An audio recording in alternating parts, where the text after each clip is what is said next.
ವಿಡಿಯೋದಲ್ಲಿ ಇವತ್ತಿನ ಈ ವಿಡಿಯೋಗೆ ಸ್ವಾಗತ ಸ್ವಾಗತ ಸುಸ್ವಾಗತ. ಗುರು ಫೈನಲಿ ಇಂದಿನ ಈ ವಿಡಿಯೋದ ವಿಚಾರಕ್ಕೆ ಬರ್ತೀನಿ.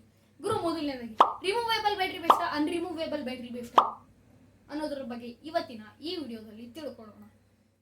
ಗುರು ಶಿಸ್ತಾಗಿ ವಿಚಾರಕ್ಕೆ ಬರ್ತೀನಿ.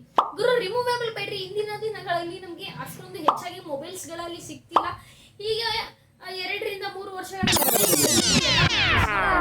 ನಮಗೆ ರಿಮೂವೇಬಲ್ ಬ್ಯಾಟ್ರಿ ಸಿಕ್ತಿತ್ತು ಅಂತ ಏನು ಅನ್ಕೋಬೇಡಿ. ಕೆಲವೊಂದು ಮೊಬೈಲ್ಸ್ಗಳಲ್ಲಿ ನಮಗೆ ರಿಮೂವೇಬಲ್ ಬ್ಯಾಟ್ರಿ ಸಿಕ್ತಿತ್ತು. ಬಟ್ ಇಂದಿನ ದಿನಗಳಲ್ಲಿ 6,000 ರೂಪಾಯಿ ಮೊಬೈಲ್ಗಳಿಂದ ಹಿಡಿದುಕೊಂಡು 1.5 ಲಕ್ಷ ಹೈ ಎಂಡ್ ಮೊಬೈಲ್ಸ್ಗಳಲ್ಲೆಲ್ಲ ನಮಗೆ ಅನ್ರಿಮೂವೇಬಲ್ ಬ್ಯಾಟ್ರಿಗಳು ಸಿಗ್ತಿರುವಂಥದ್ದು.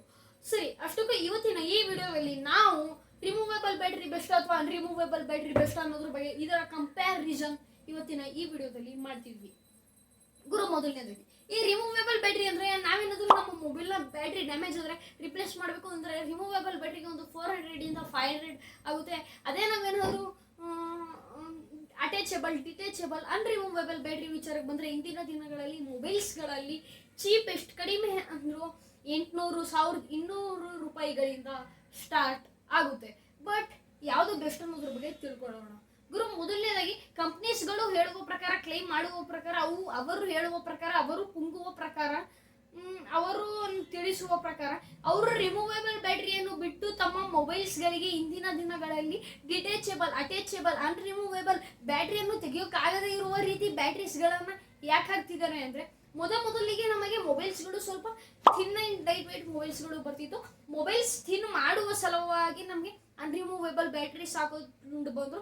ಇದರ ನಂತರ ಹಾಗೆ ಹಾಕೊಂಡು ಬಂದರು ನೋಡಿದ್ರೆ ಇವರು ಹೇಳೋ ಪ್ರಕಾರ IP ರೇಟಿಂಗ್ಗೋಸ್ಕರ. ಈಗ ನೋಡಿ, ನಮ್ಮ ಮೊಬೈಲ್ ಏನಾದರೂ ನೀರಿಗೆ ಬಿದ್ದರೆ ಮೊದಲು ನೀರು ಹುಡುಕ್ತಾ ಇರುತ್ತೆ ನಮ್ಮ ಮೊಬೈಲ್ನ ಯಾವ ಸಂದಿಲಿ ನುಗ್ಲಿ ಅಂತ. ಅದೇ ರೀತಿ ಈಗ ಫಾರ್ ಎಕ್ಸಾಂಪಲ್ ನಮ್ಮ ಮೊಬೈಲ್ ನೀರಿಗೆ ಬಿದ್ದರೆ ನಮ್ಮ ಮೊಬೈಲ್ನ ಬ್ಯಾಕ್ ಪ್ಯಾನಲ್ ಹೊರಗಡೆ ಬಂದರೆ, ಹಾಗೇನು ಮೊಬೈಲ್ ಬ್ಯಾಟ್ರಿ ಹೊರಗಡೆ ಬಂದರೆ ಒಳಗಡೆ ಚಿಕ್ಕ ಸಣ್ಣ ಟ್ರಾನ್ಸಿಸ್ಟರ್ಸ್ ಏನು ಇರುತ್ತಲ್ವ, ಆಮೇಲೆ ಮದರ್ ಬೋರ್ಡ್ ಒಳಗಡೆ ಹೋಗಿ ಆಮೇಲೆ ಲಿಕ್ವಿಡ್ ಡ್ಯಾಮೇಜ್ ಆಗಿ ಆಮೇಲೆ ಕೆಲವೊಂದು ಚಾರ್ಜಿಂಗ್ ಪೋರ್ಟು, ಸ್ಪೀಕರು ಅದೆಲ್ಲ ಬಿಟ್ಟಾಕಿ. ಬಟ್ ಮೊಬೈಲ್ಸ್ಗಳಲ್ಲಿ ಏನಾದರೂ ಹೋದರೆ ಪ್ರಾಬ್ಲಮ್ಸ್ ಆಗುತ್ತೆ ಅನ್ನುವ ಕಾರಣಕ್ಕಾಗಿ ಇದು ಅಟ್ಯಾಚಬಲ್ ಬ್ಯಾಟ್ರಿ ತಂದ್ರು ಅಂತ ಹೇಳಲಾಗ್ತಿದೆ. ಇದಕ್ಕೆ ಇನ್ನೊಂದು ಕಾರಣವಿದೆ. ಕೆಲವೊಬ್ರು ಹೇಳೋ ಪ್ರಕಾರ ಈ ಕಂಪ್ನೀಸ್ಗಳು ಏನು ತಮ್ಮ ಮೊಬೈಲ್ಸ್ಗಳಿಗೆ ಬ್ಯಾಟ್ರಿ 1 ಹಾಕಲ್ಲ 2 ಹಾಕಲ್ಲ, ಇಲ್ಲಿ ಹಾಕ್ತಾರೆ. 1,000 ಗಂಟಲೆ, ಲಕ್ಷ ಗಂಟಲೆ ಬ್ಯಾಟ್ರೀಸ್ಗಳನ್ನ ಒಂದೇ ಸಲಕ್ಕೆ ಬಲ್ಕ್ ರೇಂಜ್ಗೆ ಇವರು ಆರ್ಡರ್ಸ್ ಕೊಡ್ತಾರೆ. ಆದ ಕಾರಣದಿಂದಾಗಿ ಕೆಲವೊಬ್ರು ಹೇಳುವ ಪ್ರಕಾರ ಈ ರಿಮೂವೇಬಲ್ ಬ್ಯಾಟ್ರಿಗಿಂತಲೂ ಈ ಅಟ್ಯಾಚಬಲ್ ಬ್ಯಾಟ್ರಿ, ಡಿಟ್ಯಾಚಬಲ್ ಬ್ಯಾಟ್ರಿ, ಅನ್ರಿಮೂವೇಬಲ್ ಬ್ಯಾಟ್ರಿಯ ಪ್ರೈಸ್ ಕಡಿಮೆ ಇರುತ್ತೆ ಅಂತ. ಬಟ್ ನಾನು ನೋಡಿರುವ ಪ್ರಕಾರ, ನಾನು ಮಾರ್ಕೆಟಲ್ಲಿ ಅಬ್ಸರ್ವ್ ಮಾಡಿರುವ ಪ್ರಕಾರ, ನಾನು ಮಾರ್ಕೆಟಲ್ಲಿ ಪ್ರೈಸ್ ಚೆಕ್ ಮಾಡಿರುವ ಪ್ರಕಾರ ಈ ರಿಮೂವೇಬಲ್ ಬ್ಯಾಟ್ರಿಗಿಂತಲೂ ಈ ಅನ್ರಿಮೂವೇಬಲ್ ಬ್ಯಾಟ್ರಿಯ ಪ್ರೈಸ್ ಆಗಿರುತ್ತೆ ಗುರು, ಆಬ್ವಿಯಸ್ಲಿ. ಇನ್ನು ನೆಕ್ಸ್ಟ್ ವಿಚಾರಕ್ಕೆ ನಾವೇನಾದರೂ ಅಂದರೆ ಶಿಸ್ತಾಗಿ ನಾವು ಕನ್ಕ್ಲೂಷನ್ ವಿಚಾರಕ್ಕೆ ಬರೋಣ. Removable battery best, unremovable battery best, ಯಾವ ಬ್ಯಾಟ್ರಿ ಬೆಸ್ಟ್ ಅನ್ನೋದ್ರ ಬಗ್ಗೆ. ಅದಕ್ಕೂ ಮುಂಚೆ ಒಂದು ವಿಚಾರಕ್ಕೆ ಬರ್ತೀನಿ. ಮುಂದೆ ಬರುವ iPhone 17 ರಿಮೂವೇಬಲ್ ಬ್ಯಾಟ್ರಿ ಬರ್ಬೋದು. ಹೌದು ಗುರು, ಯಾಕಪ್ಪ ಈ ವಿಚಾರ ಹೇಳ್ತಿದ್ದೀನಿ ಅಂದರೆ ಈ ಹಿಂದೆ ಯುರೋಪಿಯನ್ ಗೌರ್ಮೆಂಟ್ ಅವ್ರು ಹೇಳಿರೋ ಪ್ರಕಾರ 2025 ನಮ್ಮ ಯುರೋಪಿಯನ್ ಗೌರ್ಮೆಂಟಲ್ಲಿ ಯಾವ ಮೊಬೈಲ್ ಲಾಂಚ್ ಆಗುತ್ತೆ ಎಲ್ಲ ಮೊಬೈಲ್ಸ್ಗಳಲ್ಲಿಯೂ ಸಹ ನಮಗೆ ರಿಮೂವೇಬಲ್ ಬ್ಯಾಟ್ರಿ ಬೇಕು ಅಂತ. ಮುಂದೆ ಬರುವ iPhone 17 ಈ ಥರ ಮೊಬೈಲ್ಸ್ಗಳಲ್ಲಿ ಮೋಸ್ಟ್ಲಿ ರಿಮೂವೇಬಲ್ ಬ್ಯಾಟ್ರಿ ಬರ್ಬೋದೇನೋ. ಇಲ್ದಿದ್ರೆ ಈ ಆ್ಯಪಲ್ ಕಂಪ್ನಿ ಹೇಗೆ ಮಾಡ್ಬೋದು ಅಂದರೆ ಓನ್ಲಿ ಯುರೋಪಿಯನ್ ಕಂಟ್ರಿಯಲ್ಲಿ ಮಾತ್ರ ರಿಮೂವೇಬಲ್ ಬ್ಯಾಟ್ರಿ ಕೊಟ್ಟು, ಇನ್ನು ನಮ್ಮ ಇಂಡಿಯಾದಲ್ಲೆಲ್ಲ ಮತ್ತೆ ಅದೇ ಅಟ್ಯಾಚಬಲ್, ಡಿಟ್ಯಾಚಬಲ್, ಅನ್ರಿಮೂವೇಬಲ್ ಬ್ಯಾಟ್ರಿಯ ಮೊಬೈಲ್ಸು ಸಹ ಕೊಡ್ಬೋದು, ಹೇಳೋಕ್ಕಾಗಲ್ಲ. ಮೊದಲನೇದಾಗಿ ಇದರ ಅಡ್ವಾಂಟೇಜಸ್ ಆ್ಯಂಡ್ ಡಿಸ್ಅಡ್ವಾಂಟೇಜಸ್ ವಿಚಾರಕ್ಕೆ ಬರೋಣ. ಮೊದಲನೇದಾಗಿ ನಾನು ಮಾರ್ಕೆಟಲ್ಲಿ ಸರ್ಚ್ ಮಾಡಿರುವ ಪ್ರಕಾರ ಕಂಪ್ನೀಸ್ಗಳಿಗೆ ಈ ಅನ್ರಿಮೂವೇಬಲ್ ಬ್ಯಾಟ್ರಿಯ ಪ್ರೈಸ್ ಕಡಿಮೆ ಇರುತ್ತೆ, ಆದರೆ ನಮ್ಮ ಕಸ್ಟಮರ್ಸ್ಗಳಿಗೆ ಈ ಅನ್ರಿಮೂವೇಬಲ್ ಬ್ಯಾಟ್ರಿಯ ಪ್ರೈಸ್ ಹೆಚ್ಚಾಗಿರುತ್ತೆ. ಈ ರಿಮೂವೇಬಲ್ ಬ್ಯಾಟ್ರಿಯ ಪ್ರೈಸ್ ನಮಗೆ ಚೀಪೆಸ್ಟ್ ಆಗಿ ಇರುತ್ತೆ ಗುರು.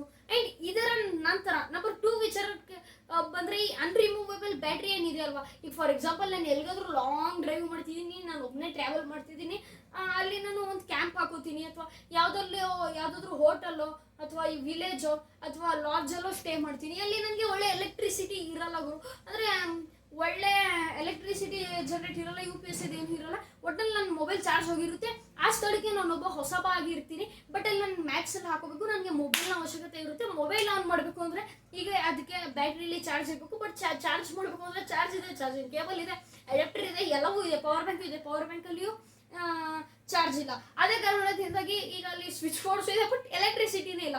ಇಂಥ ಸಮಯದಲ್ಲಿ ನಾವು ಏನು ಮಾಡ್ಬೋದು ಅಂದರೆ ದೂರದ ಪ್ರದೇಶಗಳಿಗೆ ಟ್ರಾವೆಲ್ ಮಾಡುವಾಗ ಈಗ ರಿಮೂವೇಬಲ್ ಬ್ಯಾಟ್ರಿ ಮೊಬೈಲ್ ನಮ್ದು ಏನಾದರೂ ಆಗಿತ್ತು ಅಂದರೆ ಮಾರ್ಕೆಟಲ್ಲಿ ಇನ್ನೊಂದು 400 ಕೊಟ್ಟು ಇನ್ನೊಂದು ಮೊಬೈಲ್ನ ನಾವು ತೊಗೊಂಡು ಓಕೆ ಇವತ್ತು ನೈಟ್ ಇಲ್ಲೇ ಇರ್ತೀನಲ್ವ ಹೇಗಿದ್ರು ಈ ಮೊಬೈಲಲ್ಲಿ ಚಾರ್ಜ್ ಇಲ್ವ ಇವತ್ತೊಂದು ಹೆಂಗೆ ನಡೆಯುತ್ತಾ ಸರಿ ಬಿಡುಗರು ಅಂತ ನಾವು ಇನ್ನೊಂದು ಬ್ಯಾಟ್ರಿನ ನಾವು ಅದಕ್ಕೆ ಅಳವಡಿಸಿಕೊಳ್ಳಬಹುದು. ಅದೇ ರೀತಿ ನಾವು ಈ ಕಡೆ ರಿಮೂವೇಬಲ್ ಬ್ಯಾಟ್ರಿಗೆ ಬಂದರೆ ಇದ್ರಲ್ಲಿ ನಮ್ಗೆ ಹಂಗೆ ಮಾಡೋಕ್ಕಾಗಲ್ಲ. ಬಟ್ ಇದು ಒಂದು ರೀತಿ IP ರೇಟಿಂಗ್ಗೆ ಸಪೋರ್ಟ್ ಮಾಡುತ್ತೆ. ಈಗ ನೋಡಿ ನಮ್ಮ ಮೊಬೈಲ್ ಏನಾದರೂ ನೀರಿಗೆ ಬಿದ್ದರೆ ಮೊದಲನೇದಾಗಿ ಚಾರ್ಜಿಂಗ್ ಪೋರ್ಟು, ಸ್ಪೀಕರ್ಸ್, ಗ್ರಿಲ್ಲು, ಆಮೇಲೆ ಸಿಮ್ ಎಜೆಕ್ಟರ್ ಟೂಲ್, ಇಂಥ ಮೊಬೈಲ್ನ ಸಂಧಿಗಳು, ಆಮೇಲೆ ಕ್ಯಾಮ್ರಾ ಒಳಗಡೆ ಈ ರೀತಿ ಎಲ್ಲ ಹೋಗೋ ಸಾಧ್ಯತೆ ಇರುತ್ತೆ. ಅದೇ ಈ ಅಟ್ಯಾಚಬಲ್ ಬ್ಯಾಟ್ರಿ ಏನು ಮಾಡೋರಲ್ವಾ ಅಂದರೆ ಅನ್ರಿಮೂವೇಬಲ್ ಬ್ಯಾಟ್ರಿನ ಮೊಬೈಲ್ಗೆ ಅಳವಡಿಸಿದಾರಲ್ವ, ನಮ್ಮ ಮೊಬೈಲ್ನ ಬ್ಯಾಕ್ ಪ್ಯಾನಲ್ಲೂ ಅಷ್ಟು ಈಸಿಯಾಗಿ ನಮ್ಮಿಂದ ಓಪನ್ ಮಾಡೋಕ್ಕಾಗಲ್ಲ. ನಾವು ಒಂದು ವೇಳೆ ನಮ್ಮ ಮೊಬೈಲ್ನ ಬ್ಯಾಕ್ ಪ್ಯಾನಲ್ಲಿ ಓಪನ್ ಮಾಡ್ತಿದ್ದೀವಿ ಅಂದರೆ ಅದರಲ್ಲಿ ಅನ್ರಿಮೂವೇಬಲ್ ಬ್ಯಾಟ್ರಿ ಕೊಟ್ಟಿರ್ತಾರೆ. ಆದ ಕಾರಣದಿಂದಾಗಿ ಇದು ಹೇಗಿದ್ರು ಓಪನ್ ಮಾಡೋಕೆ ಆಗೋದೇ ಇಲ್ಲ ಗುರು. ಅದೇ ರೀತಿ ಈಗ ಇದು ಒಂದು ವೇಳೆ ನೀರಿಗೆ ಬಿದ್ದರೂ ಅಷ್ಟು ಈಸಿಯಾಗಿ ಬ್ಯಾಕ್ ಪ್ಯಾನಲ್ ಓಪನ್ ಆಗಲ್ಲ. ಆ ಸಮಯದಲ್ಲಿ ನೀರು ಒಳಗಡೆ ಹೋಗಲ್ಲ. ಇದರಲ್ಲಿ ಯಾವುದು ಒಳ್ಳೆಯದು ಅಂದರೆ ಯಾವುದು ಉತ್ತಮ ಹಾಗೂ ಯಾವುದು ಅತ್ಯುತ್ತಮ ಅನ್ನೋದ್ರ ಬಗ್ಗೆ ನೀವು ಕೆಳಗಡೆ ಕಮೆಂಟ್ ಬಾಕ್ಸಲ್ಲಿ ಕಮೆಂಟ್ ಮಾಡಿ. ಕನ್ಕ್ಲೂಷನ್ ವಿಚಾರಕ್ಕೆ ಬಂದರೆ ಯಾವ ಬ್ಯಾಟ್ರಿ ಬೆಸ್ಟ್ ಅಂತ ನನ್ನ ಪ್ರಕಾರ, ನನ್ನ ಪರ್ಸ್ನಲಿ ರಿಮೂವೇಬಲ್ ಬ್ಯಾಟ್ರಿ ಬೆಸ್ಟ್ ಅಂತ ಹೇಳಿದ್ರು ನನ್ನ ಪ್ರಕಾರ. ಯಾಕಪ್ಪ ಅಂದರೆ ಈಗ ನೋಡಿ ನಾವು ಬ್ಯಾಟ್ರಿ ಒಂದು ಚೀಪೆಸ್ಟ್ ಪ್ರೈಸ್ಗೆ ಸಿಗುತ್ತೆ. ಎರಡನೇದು ಏನಪ್ಪ ಅಂದರೆ ನಾವು ಎಲ್ಲಾದರೂ ಟ್ರಾವೆಲ್ ಮಾಡ್ತಿದ್ದೀವಿ ಅಂದರೆ ಈಸಿಯಾಗಿ ನಾವು ಕ್ಯಾಮ್ರಕ್ಕೆ ಬ್ಯಾಟ್ರಿ ಹೇಗೆ ಎಕ್ಸ್ಚೇಂಜ್ ಮಾಡ್ತಿದ್ವಿ ಹಂಗೆ ಮೊಬೈಲ್ಗೂ ಸಹ ನಾವು ಯೂಸ್ ಮಾಡ್ಕೋಬೋದು. ಆ್ಯಂಡ್ ಕೆಲವೊಮ್ಮೆ ನಮ್ಮ ಹತ್ರ ಚಾರ್ಜಿಂಗ್ ಕೇಬಲ್ ಅಡ್ಯಾಪ್ಟರ್ ಇಲ್ದಿರುವಾಗ KDM ಚಾರ್ಜರ್ಗೆ ಹಾಕೊಂಡು ನಾವು ಯೂಸ್ ಮಾಡ್ಕೋಬೋದು. ಆ್ಯಂಡ್ ಮೊಬೈಲ್ ಏನಾದರೂ ನೀರಿಗೆ ಬಿತ್ತು ಅಂದರೆ ಮೊಬೈಲ್ ನೀರಿಗೆ ಬಿದ್ದ ತಕ್ಷಣ ಮೊಬೈಲಲ್ಲಿರೋ ಬ್ಯಾಟ್ರಿ ಗಿಟ್ರಿ ಎಲ್ಲ ತೆಗೆದು ಈಸಿಯಾಗಿ ನೀಟಾಗಿ ಮೈಕ್ರೋಫೈಬರ್ ಟವಲಿಂದ ಕ್ಲೀನ್ ಮಾಡಿ ಅದರಲ್ಲೂ ಅಂಥ ಪ್ರಾಬ್ಲಮ್ ಅಂತ ನನಗೆ ಅನಿಸಲ್ಲ. ಇದ್ರ ಬಗ್ಗೆ ನಿಮ್ಮ ಅನಿಸಿಕೆ, ನಿಮ್ಮ ಅಭಿಪ್ರಾಯ ಕಮೆಂಟ್ ಬಾಕ್ಸಲ್ಲಿ ಕಮೆಂಟ್ ಮಾಡಿ. ಕಮೆಂಟ್ ಬಾಕ್ಸ್ ಇರೋದು ನಿಮಗೇನೆ. ಬಟ್ ಈ ವಿಡಿಯೋ ಇಷ್ಟ ಆಗಲಿ ಲೈಕ್ ಮಾಡಿ, ಇಷ್ಟ ಆಗದೆ ಇದರಲ್ಲಿ ಡಿಸ್ಲೈಕ್ ಮಾಡಿ, ಲೈಕ್ನ ಮೂಲಕ ಮಾಡಿ ಮೋಟಿವೇಟ್. ಆ್ಯಂಡ್ ಯಾಕೆ ಡಿಸ್ಲೈಕ್ ಮಾಡಿದ್ದೀರಾ ಅಂತ ನನಗೆ ಕಮೆಂಟ್ ಮಾಡಿ. ಸಬ್ಸ್ಕ್ರೈಬ್ ಮಾಡ್ರಪ್ಪ. ಇಷ್ಟೊತ್ತು ವಿಡಿಯೋನ ನೋಡಿದ್ದೀರಾ, ಸಬ್ಸ್ಕ್ರೈಬ್ ಮಾಡಿ, ಟನ್ ಅಂತ 1 ಗಂಟೆ ಹೊಡಿರಿ, ಆಲ್ ಅನ್ನೋ ನೋಟಿಫಿಕೇಶನ್ ಮೇಲೂ ಕ್ಲಿಕ್ ಮಾಡಿ. ಸಿಗೋಣ.